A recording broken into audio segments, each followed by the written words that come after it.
evening, YouTube. DutyRon back again with another video.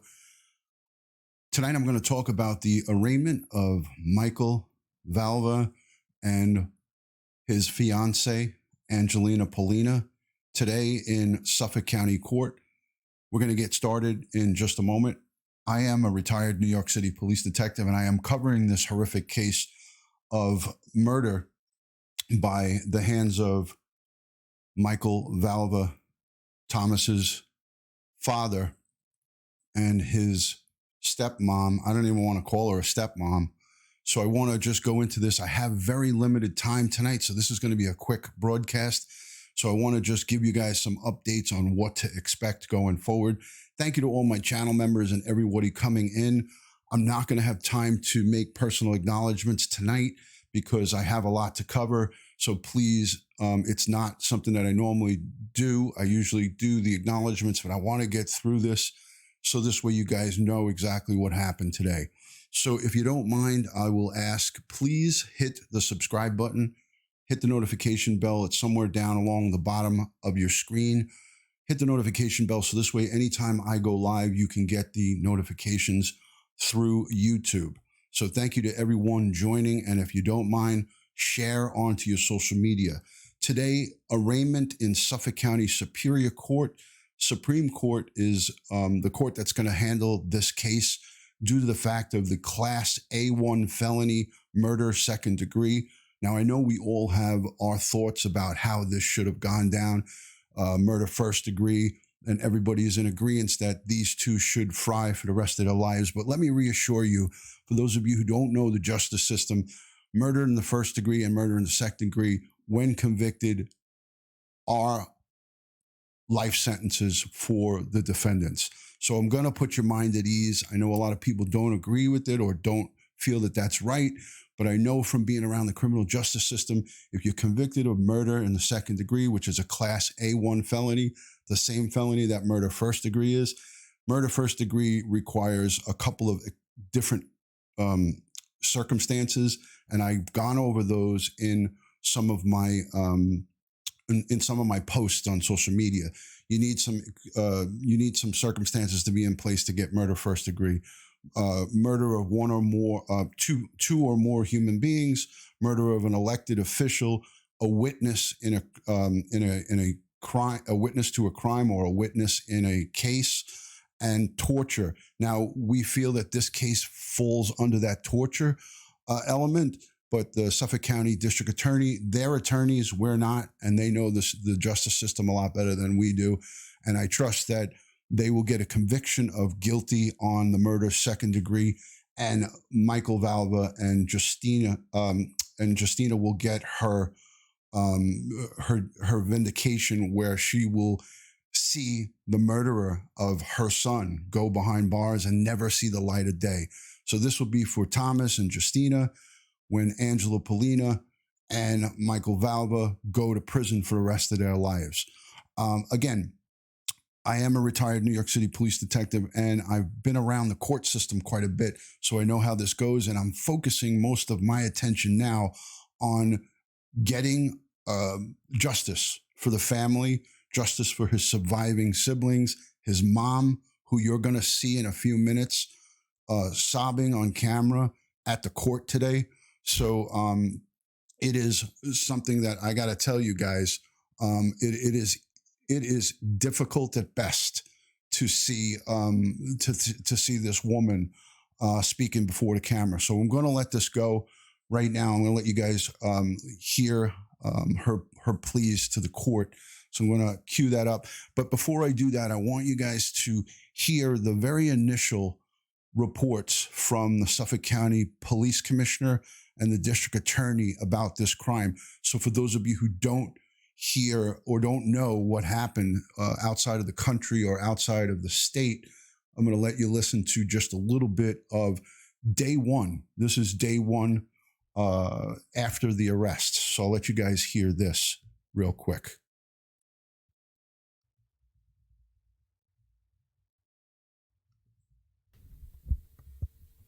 Before we begin, I want to express my sincerest condolences to Thomas Valva's family and friends, especially his siblings.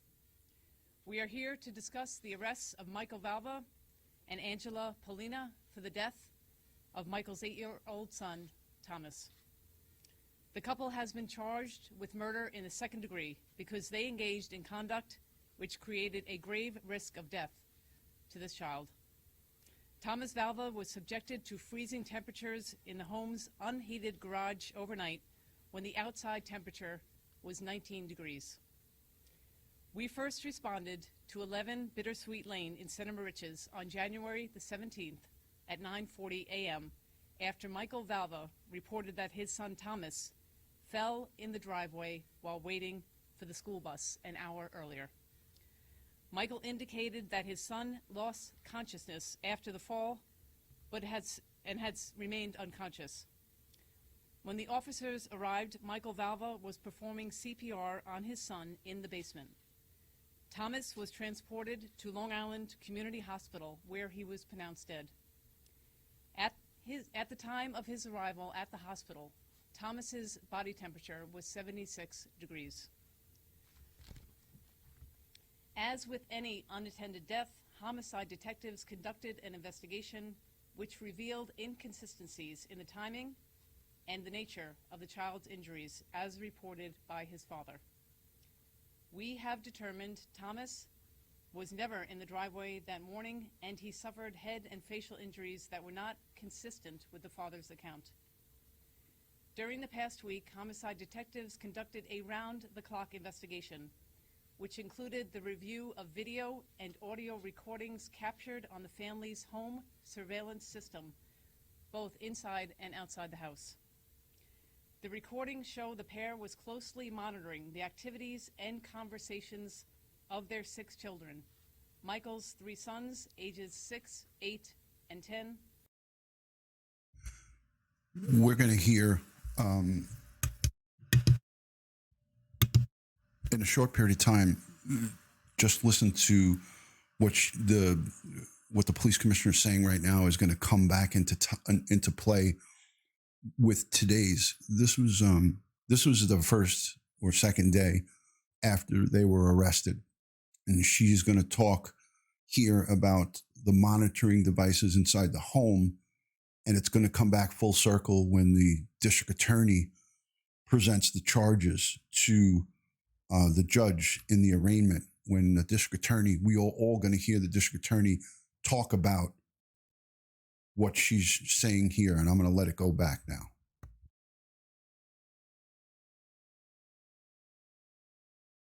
Michael's 3 sons, ages 6, surveillance system, both inside and outside the house. The recordings show the pair was closely monitoring the activities and conversations of their 6 children, Michael's 3 sons, ages 6, 8, and 10, and Angela's daughters, 11-year-old twins and a 6-year-old. We believe that the 10 and 8-year-old boys were subjected to punishment including food deprivation and exposure to extremely frigid temperatures.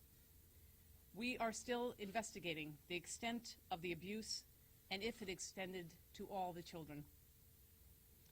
Following Thomas's death, the department notified Suffolk County CPS and assisted in the emergency removal of the other 5 children on January the 17th. The children are currently in a safe environment. These arrests are not the end of the investigation. We are still processing evidence and conducting interviews. This case has hit our department hard, even the most seasoned detectives. I would like to thank our homicide squad for their countless hours in seeking justice for this little boy. I would also like to acknowledge and thank all the agencies that assisted us in this investigation: the New York City Police Department, the East Moriches School District, the FBI, the Department of Social Services, the medical examiner, and the District Attorney's Office. I'll take any questions that you might have. So the medical examiner has ruled it a homicide with a major contributing factor of hypothermia. So both boys Just were one in at a the time. garage? Both boys were kept in the garage overnight for how long? So it's under investigation, but we believe certainly that Thomas was kept in the garage overnight preceding his death. And the brother? That's under further investigation. Can you describe the condition of the house you walked in? What's it all? I just want to say that it was later determined that the brother also was kept in the garage with Thomas, and both boys were sent to school with their hands visibly blood red, bright red, and their cheeks bright red, which would also indicate extreme temperatures and being exposed to the elements. So this was from day 1 or day 2 after their arrest. This was a news conference from the Suffolk County Police Commissioner. So I'm going to let it continue. There's a couple of questions that reporters asked that I want you to hear. So the father was, as I said, conducting CPR on the child in the basement of the house. The garage that I'm referring to is attached to the house. It is unheated and unfinished. You had spoke with the mother earlier this week, and she said that there were tons of reports that were given to CPS and with the school district and so forth like that, and she lost custody, didn't have custody. Are you looking into that? Who can talk about the CPS investigation and why these children were in the home after years of abuse? Sure, certainly. So I will tell you that an event of this magnitude, the death of a child of this age, is just unimaginable to all of us as parents, as a mother. They were asking I can about tell you CPS. that, we are going to look at every interaction that this child had with the system, and we're going to follow through and make sure that we... I'm just going to pause it for 2 seconds. You might not have heard what the reporter asked. The reporter said, and it was a great question, a female reporter, she said, what, if anything, is the police department going to do to investigate the authorities who allowed this to happen? In other words, they're already, the reporters, and sometimes reporters do good stuff, and here's where they do good stuff. They were pressing the PC, that's the police commissioner, and asking her, what, if anything, is going to be done to look into the authorities around? And now we've come to learn that from the police department in Suffolk County, from the social workers and the teachers did the right thing. They made the reports. The teachers made the reports. And as a matter of fact, 17 different phone calls in the weeks before Thomas's death were put into CPS, and only 6 of those 17 calls were looked into, and they did nothing. So a colossal fail from the get-go. And this reporter asks her, what are you going to do about it? And here's the response. Investigate every avenue. Have we been able to substantiate? As parents, as a mother, I tell you that an event of this magnitude, the death of a child of this age, is just unimaginable to all of us as parents, as a mother. I can tell you that we are going to look at every interaction that this child had with the system, and we're going to follow through and make sure that we investigate every avenue. Have we been able to substantiate these abuse claims that this has transpired for some period of time? Again, that's all part of this investigation. Why and we're didn't gonna continue CPS substantiate to the look into that. claims? And the school nurse and the school district, it seems as though everyone had been aware of this for some time. Is Suffolk Police in charge of CPS, or how does that? No, we're not. But I can tell you that I have been in constant contact with the commissioner of the Department of Social Services. We're working closely together to make sure that we are investigating every avenue and every contact that this family had with services. Commissioner, what does the father do for a living? He's a New York City police officer. Have police been to that house before? Was. So I have examined our calls for service to that house since the time that they moved in, and we had calls for service that involved the custody arrangement of the family. We had one, check the welfare, which we responded to in 2019, May of 2019. And when we did respond, the family was not at home. We talked to the neighbors, and they had said that the family was in Queens at the time. Commissioner, you said the body temperature was very low. Malnourishment at all? So that's part of the investigation. Commissioner, is it clear whether he was out there? Okay, she asked if there was malnourishment. So yes, there was malnourishment as well. This was so early on, and she couldn't comment on it because it was still under investigation. We've come to find out that there was the kids were malnutritioned. The kids were food deprived of food, clothing, shelter, cleanliness. They were sent to school in pull-ups, like in pull-ups, child pull-ups. It goes on and on.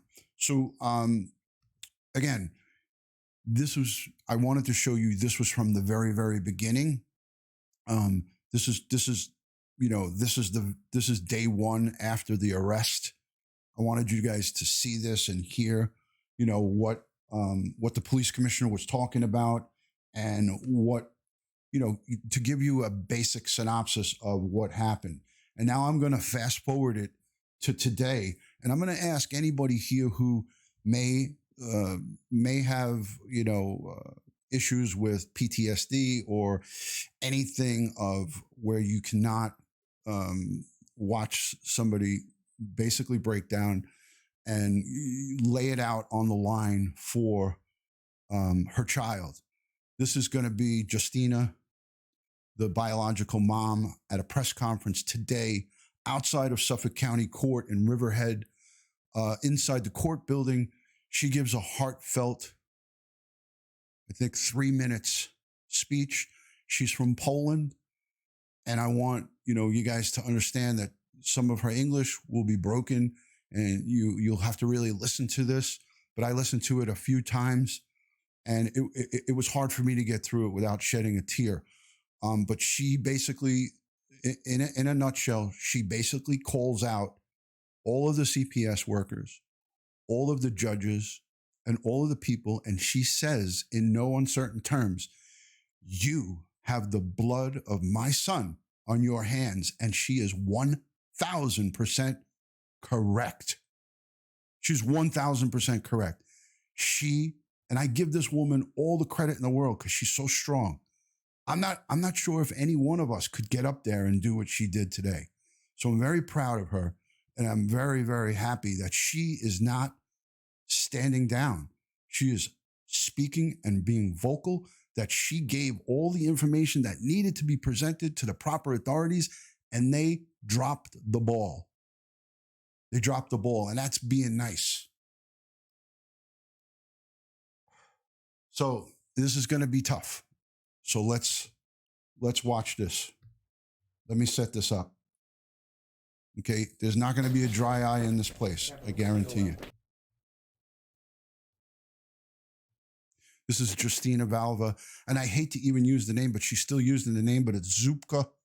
Justina Zupka, Zubko Valva, and she is going to be talking. So I'm going to pause the mic.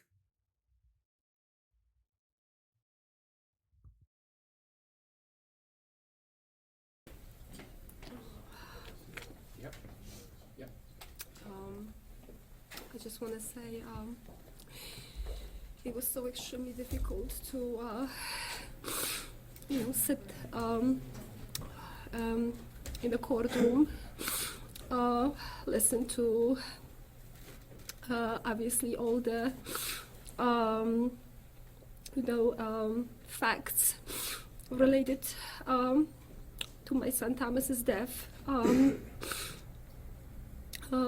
I just kept thinking about how much abuse all my children encounter from the hands of those two abusers, Michael and Angela, for years, day after day, day after day, being deprived from food, shelter, the basics, what every child should be provided with. I kept thinking about all the institutions who failed to help him, who completely did absolutely nothing. Now everybody's trying to do the right thing, but where were you when I begged you for help? When you could have saved my child's life?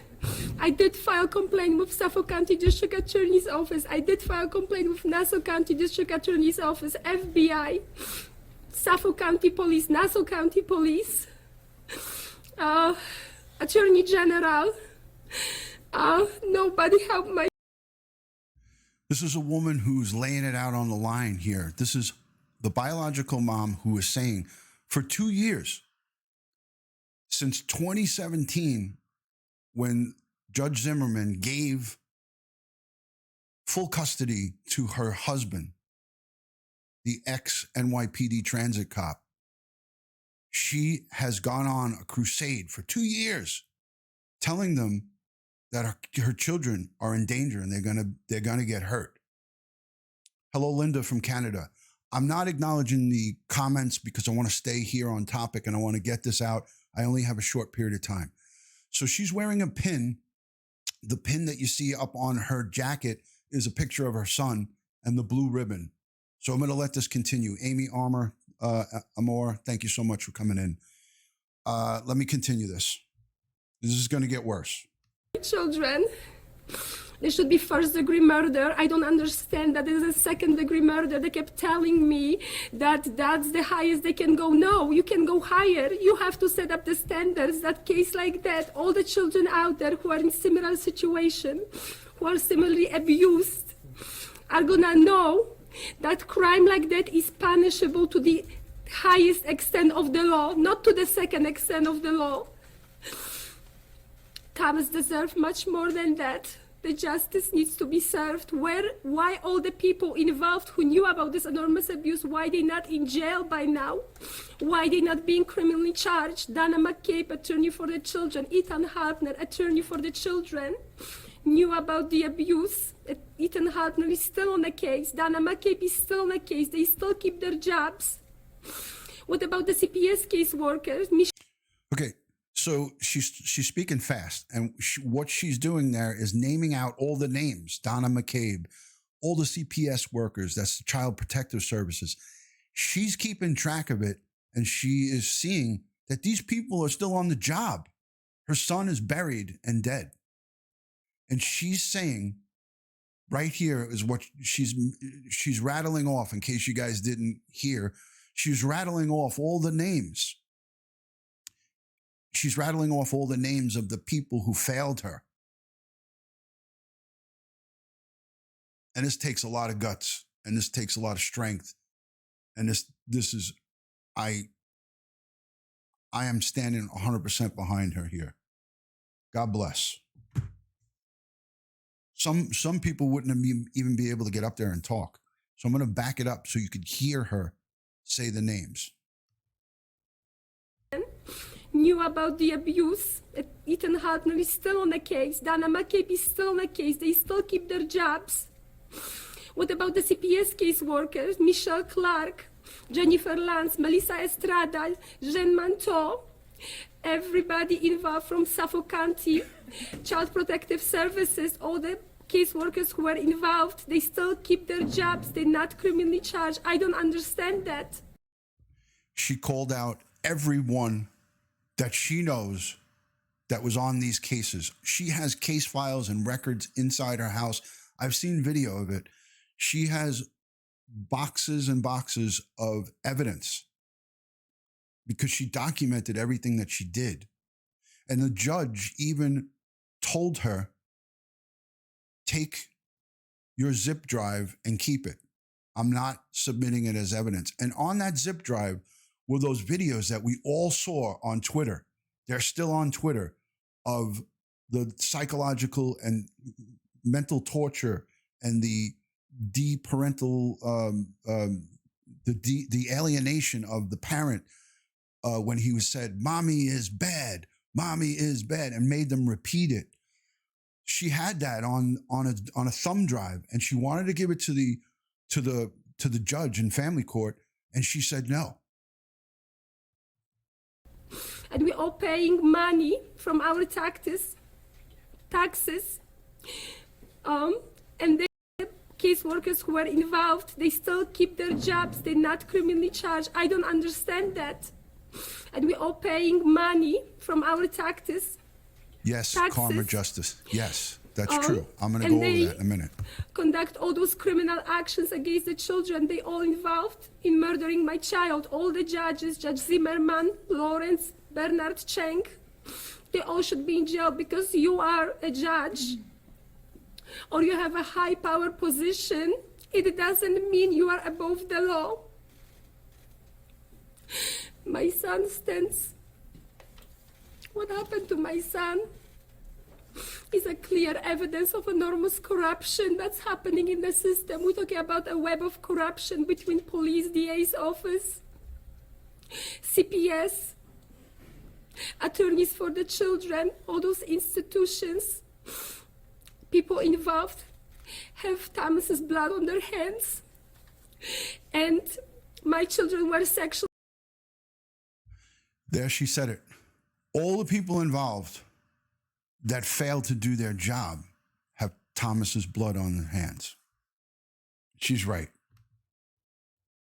For the children, all those institutions, people involved have Thomas's blood on their hands. And my children were sexually abused. They were produced for childhood pornography. Why nobody is talking about it? There is so much evidence in this case. The father receiving thousands and thousands of dollars a month, 30 to 130,000 a month. In the past. Okay, what she's referring to here is the children, when she had custody or shared custody, they would come to her and say, "Daddy's taking films of us and of our private areas with a black camera," and she couldn't 100% prove it, but she went forward with it and tried to report it, and nobody took her seriously. They thought she was crazy.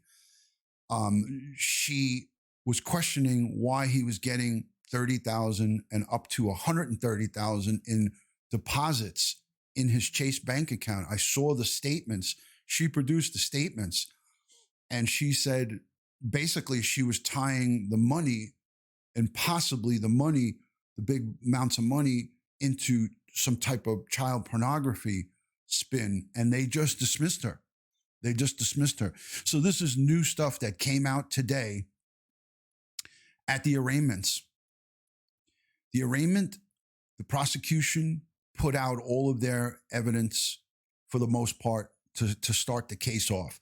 Not every bit of their evidence. Discovery will be shared with the defense attorney. So discovery is all the evidence that the prosecution, that the district attorney's office has. But this is basically what Justina was implying. She was implying this and got dismissed. She had no hard evidence of showing child pornography. I don't believe she had any of it, but she had her own flesh and blood, her own kids saying, "Daddy was taking pictures of us, of our private parts." So she's correlating those big deposits into possibly him selling, but there's no evidence of that right now. None of that is anything that is in charges. There's no charges of child pornography. So I'm going to use extreme caution here. I don't want people to spread this. This is what she's insinuating here. And I have every reason to believe that the kids did say that to her, and she presented it the best that she could. Now, I said this on my previous video. I think one of the biggest mistakes she made was not hiring an attorney, because attorneys can tell you, hey, this is what we need to do. They know how to work the system. Attorneys could have told her, this is how we present this evidence. This is how the proper way to do this. She just winged it and went in there because she was going as a mother and fighting it out. Like she was ready to duke it out with the criminal justice system, and she didn't know exactly how to go about it. So let me back this up. Let's listen to this again. People involved have Thomas's blood on their hands. And my children were sexually abused. They were produced for childhood pornography. Why nobody is talking about it? There is so much evidence in this case. The father receiving thousands and thousands of dollars a month, 30 to 130,000 a month in deposits from unknown sources. She said unknown sources. Children's testimony. I already expressed the allegation of sexual abuse in 2016. I filed police reports. The specimen wasn't even tested, wasn't even sent to the lab because I was told by Detective Salazar that it was too expensive to test it. Now, I have to say something here. Okay, she just said that there were specimens taken in 2016 from an alleged sexual assault, and that the detective told her that it would be too expensive. I mean, okay, that sounds to me like unbelievable. Like, I'm not saying that she's lying here. I'm just saying that to me, that sounds over the top, like something that I would never hear a law enforcement professional say, because A, we don't pay for that. If the police send that off for testing, nobody pays for it. It's part of an investigation. I have myself handled rape kits. When someone is raped in a violent rape, we use evidence collection, and it's done in a lab, and it's DNA, and it's done by the hospital. So the police never pay for it, and she certainly wouldn't have to pay for it. So I don't know. I don't know if communication got crossed with that, because I'd have to, that is not something that normally would. That's not something that would go down. But I'm sure that, she may have perceived it that way, or maybe she was told it that way. And if she was, whoever said that to her needs to be fired immediately. If that detective, in fact, said that to her from Suffolk County, then he needs to be fired, because that is criminal, because those evidence collection kits cost nothing to nobody. It's part of an investigation, So I'm thinking it is a communication barrier, Dari D. That's what I'm saying. I'm not calling her and saying that I'm not saying that she's not telling the truth. I'm just saying that doesn't sound right, But I want to listen to it again. Hold on. Thousands and thousands of dollars a month, 30 to 130,000 a month in deposits from unknown sources. Children's testimony. I already expressed the allegation of sexual abuse in 2016. I filed police reports. The specimen wasn't even tested, wasn't even sent to the lab, because I was told by Detective Salazar that it was too expensive to test it. There are people involved in my child's death that are walking free, and they should be in jail, and they should not harm any other child.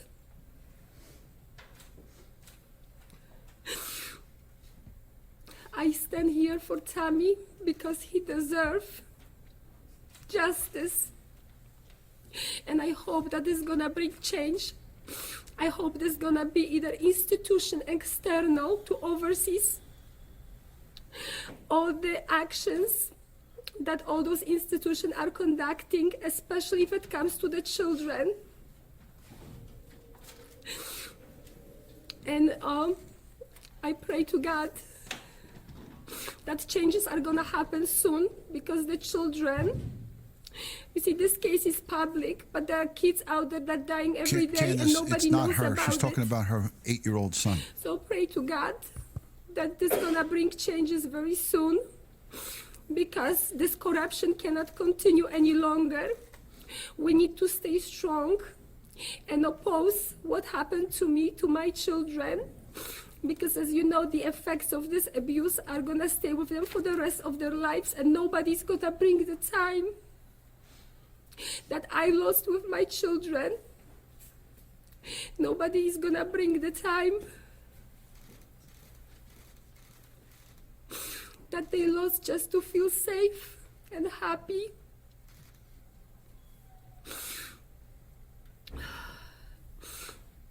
So, thank you for all the support and love that everybody keeps expressing towards me and my family.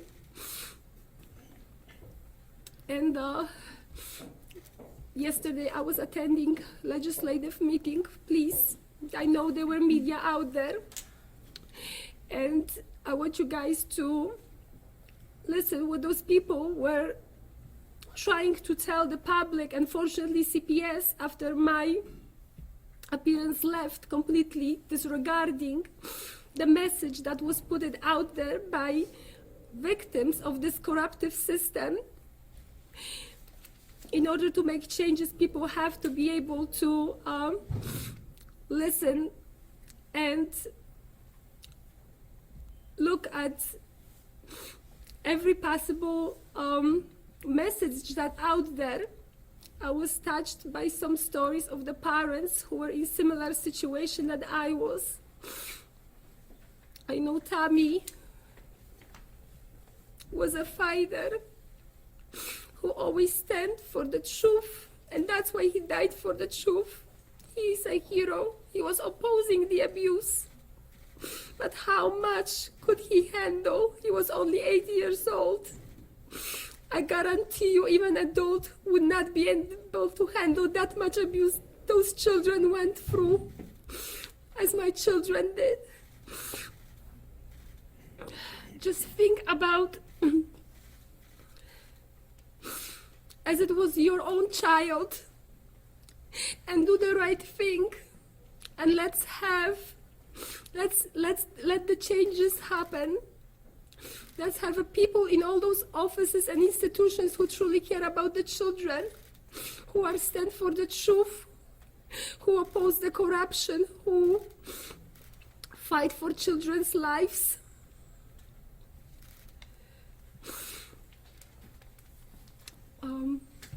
Thank you again. And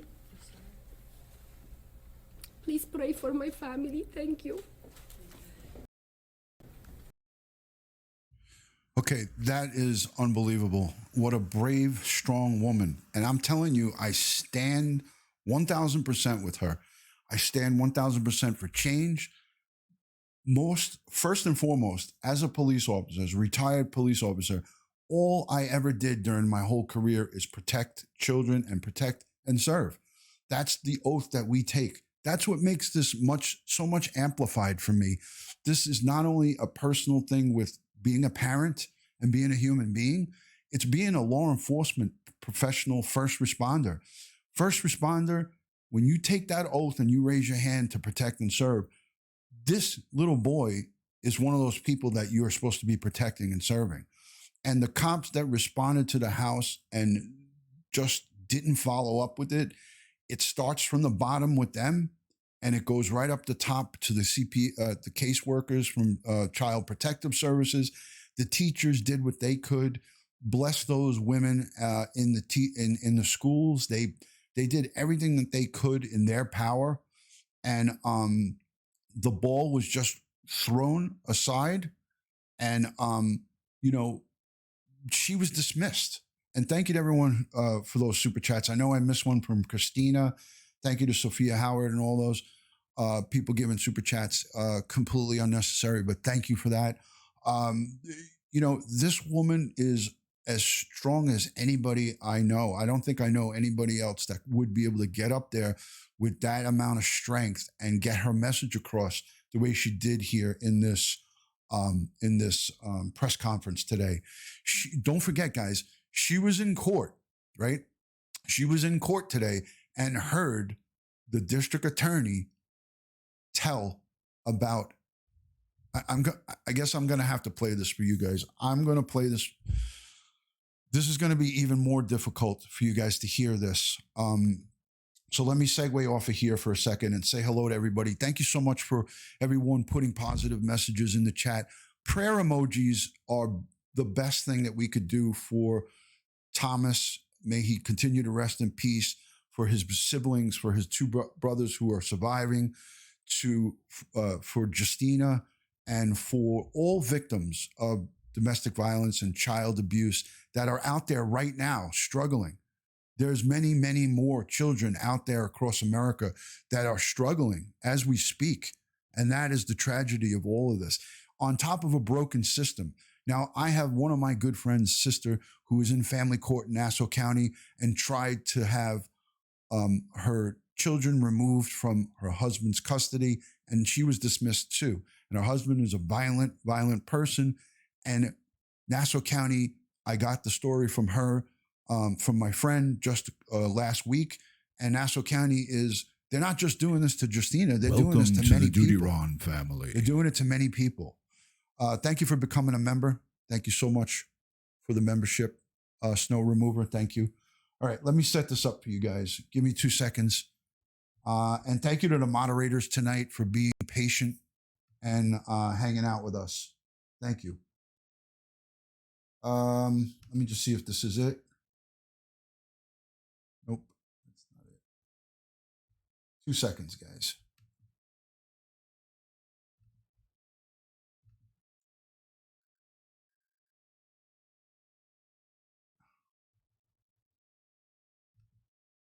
Let me see if this is it.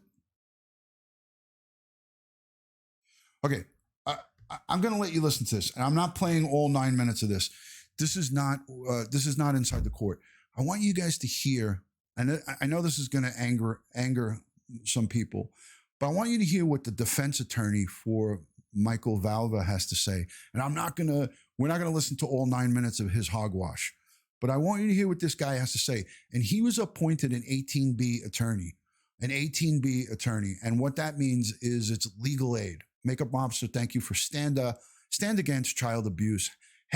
Guys, anybody here that's in this broadcast and that supports Justina Valva, use the hashtag stand against child abuse. I use it all the time in all of my posts on Twitter and my social media. So use that. All right, let's listen to what this guy has to say. He basically is just talking. He's trying to say that, I'll let you listen to what he says because I can't say it the right way. I'm going to just start cursing. So I'm not going to say it. I'll just let it play. Attorney and a member of what they call the 18A list, the murder panel in Suffolk County, to represent clients who do not have sufficient funds to defend themselves.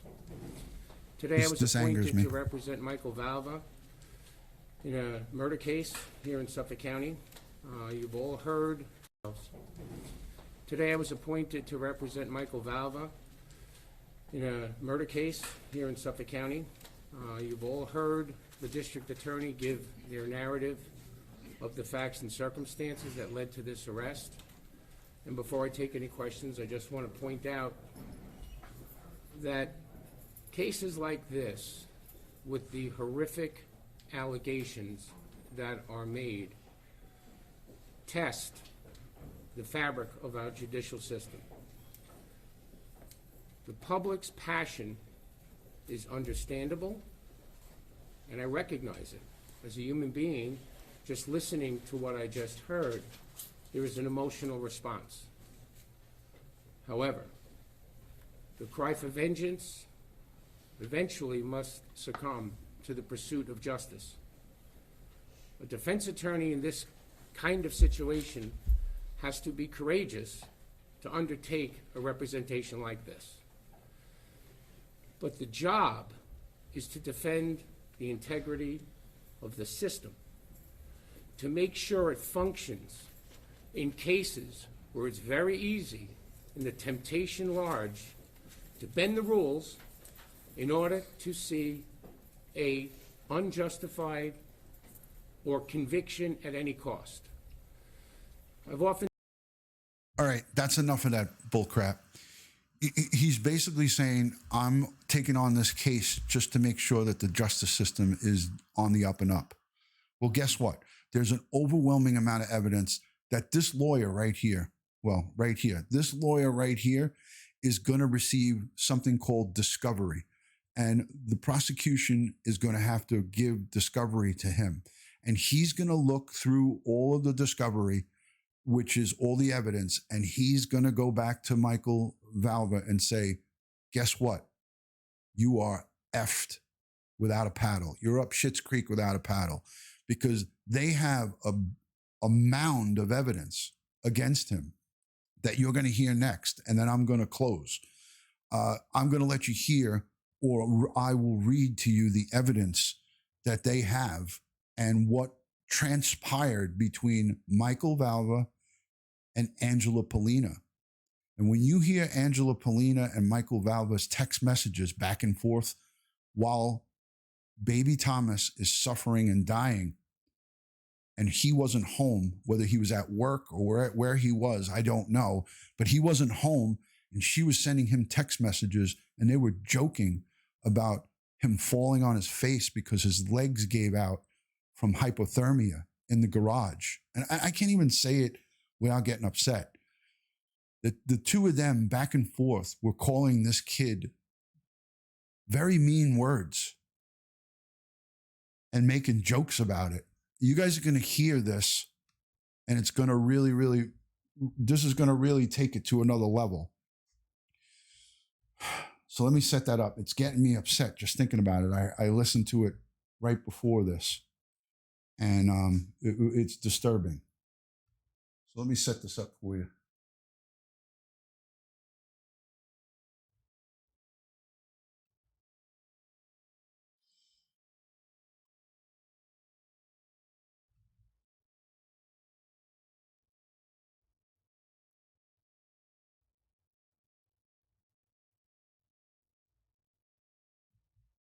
Hold on, guys.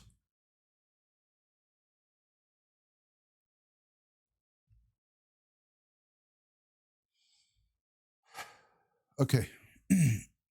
Again, I mean, I know it's too late, but anybody that's, you know, this is not, this report here is not great. Disturbing new details tonight in the freezing death of an 8-year-old Cinema Riches boy, as an NYPD police officer and his fiancée are now indicted in that child's murder. News 12's Kevin Vesey is the very latest in a story you saw first on 12. He was only 8 years old. Justina Zubko-Valva sobbed uncontrollably and held a picture of her 8-year-old son Thomas, who authorities say was killed by his own father, NYPD officer Michael Valva, and his fiancée Angela Pollina. According to prosecutors, the pair forced the boy to sleep in their freezing Center Moriches garage last month, and he died of hypothermia the next morning. It was clearly a house of horrors. Today, the couple was indicted on second-degree murder and child endangerment charges in the young boy's death. In court, prosecutors outlined what they say was a long history of abuse against Thomas and his older brother Anthony, including a lack of basic hygiene. They often came to school so soiled that school employees could smell urine and feces about their bodies. Prosecutors also say the boys were deprived of food to the point that they scavenged for scraps at school. The children took to eating crumbs off tables, pulling uneaten food out of the garbage, and taking food from other children. And authorities say the children were repeatedly forced to sleep. That was the prosecutor. That's the district attorney who's going to be charging this case, telling the arraignment judge about some of the evidence and some of the background on what led to this young boy's death. These two are in court, and that was today in Suffolk County, in Riverhead. I'm going to back it up a little bit. To eating crumbs off tables, pulling uneaten food out of the garbage, and taking food from other children. And authorities say the children were repeatedly forced to sleep in the cold garage without blankets, pillows, or a mattress as a cruel form of corporal punishment.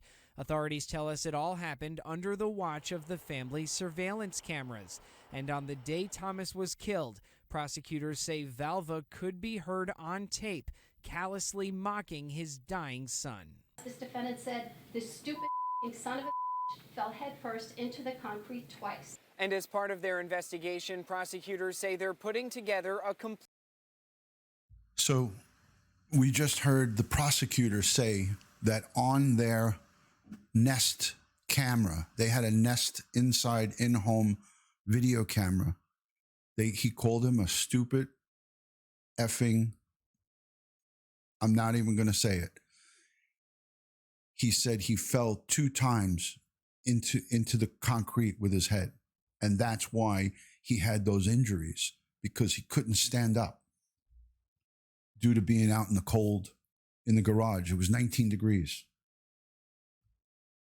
So I'm going to back it up so you could hear again, how clearly she states what he says. callously mocking his dying son. This defendant said, "This stupid son of a fell headfirst into the concrete twice." And as part of their investigation, prosecutors say they're putting together a complete timeline of every interaction the family had with government agencies, including law enforcement and child protective services. Justina says there.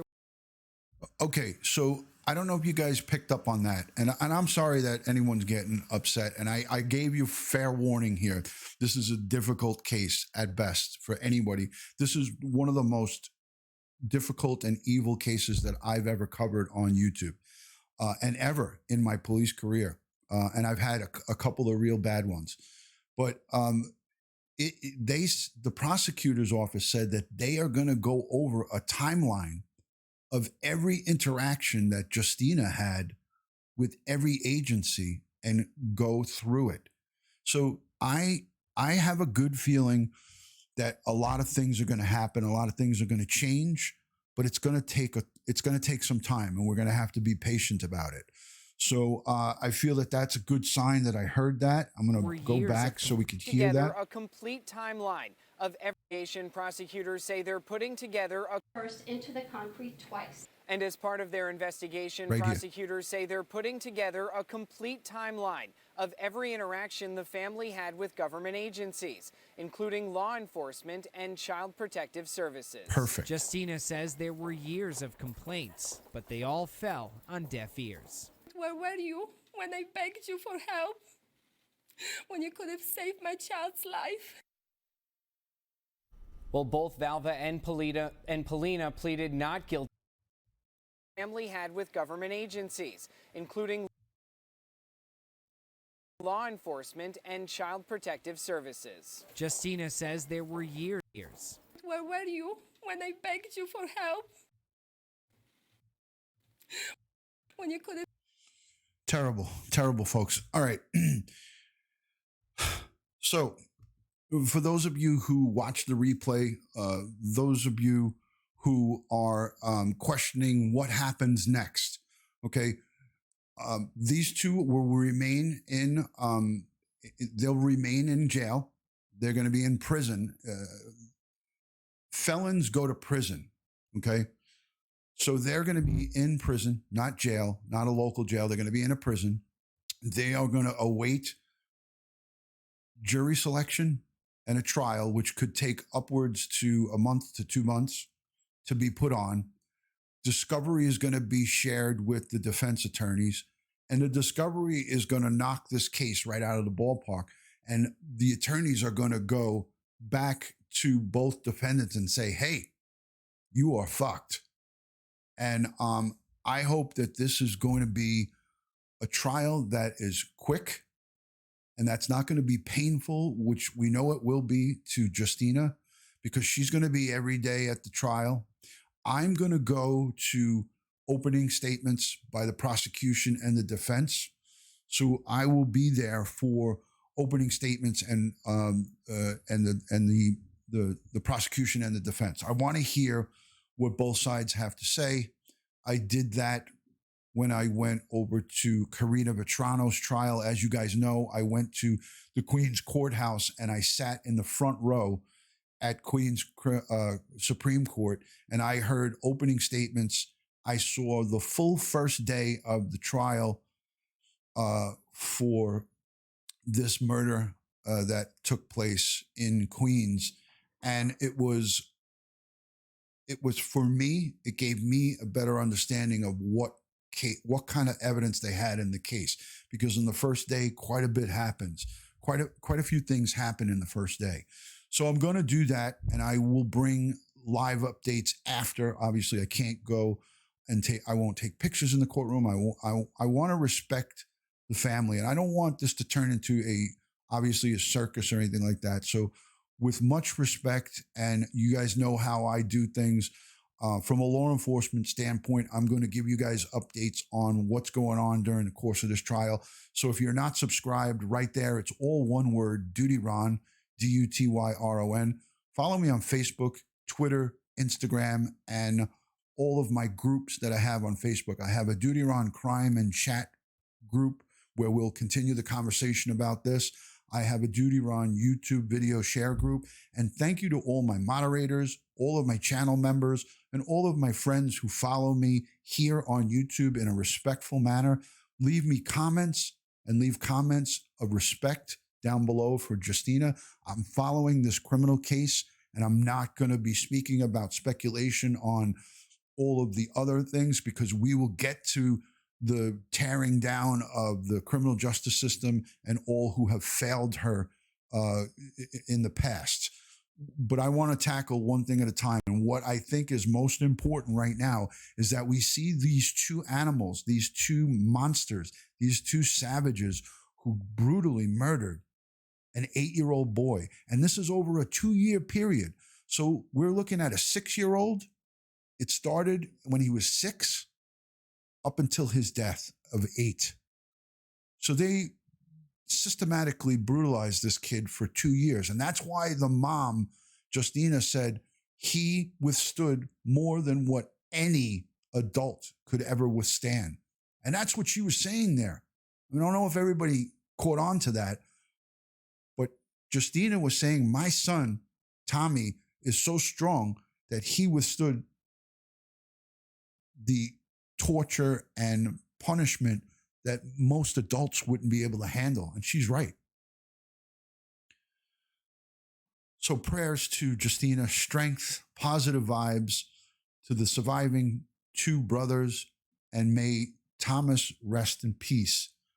So with much love and respect, I say this: prayer emojis and hearts in the chat. I'm going to bow my head and say a quick prayer again for this family, for the strength of Justina and her mom and all involved and everybody that's trying to fight and help.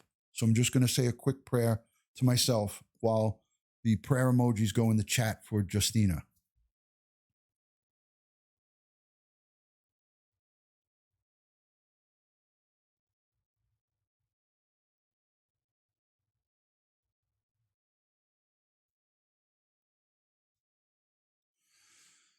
Thank you so much, guys. 57 minutes. I appreciate you guys all being in here, and I apologize for not acknowledging all the comments. I wanted to get this through, and I wanted to be able to get everything that I wanted to get out to you guys here tonight. But just know this: justice will prevail here, and these 2 will never see the light of day. That's what I want to see right through to the end. I want to see to it that these 2 never, ever see the light of day. And I hope they have a very, very bad time. Oh, coincidentally, one of my good friends who is a Suffolk County sheriff, I can't mention his name, but he's an active Suffolk County sheriff, sent me a message today, and it went something like this: hey, Ron. He actually called me DutyRon because they know me as DutyRon. I know you haven't been here in a while because I retired, and I used to always go to Suffolk County Jail to pick up the New York City prisoners who were done with their time in Suffolk. So he reached out to me because I initially reached out to him about the Valva and Pollina. And he reached out to me today and said, hey, just so you know, they're having a really rough time. A lot of prisoners want to get a hold of them. They're in protective custody. And unfortunately, we have to do our job. But these, he called them POSs. He said these 2 POSs have a mark on their back. And that's coming from a Suffolk County sheriff. So just know this: they're not getting a good night's sleep, and everything that they do is a struggle, and so be it. It should be that way. So guys, much love and respect from my house to yours. I will catch you on the next live. Everybody take care of yourself. If you see something, say something. New York does not have the death penalty. They do not use it, Bridget, unfortunately. Guys, if you see something, say something. If you see a kid or a child that's not being treated properly and you have a gut feeling that something's wrong, make that phone call. Don't look away from it. Let's use this as an education. Let's let Thomas educate us on how to do the right thing. If you see something, say something. Love and respect from my house to yours. I will catch you on the next one. Good night, all.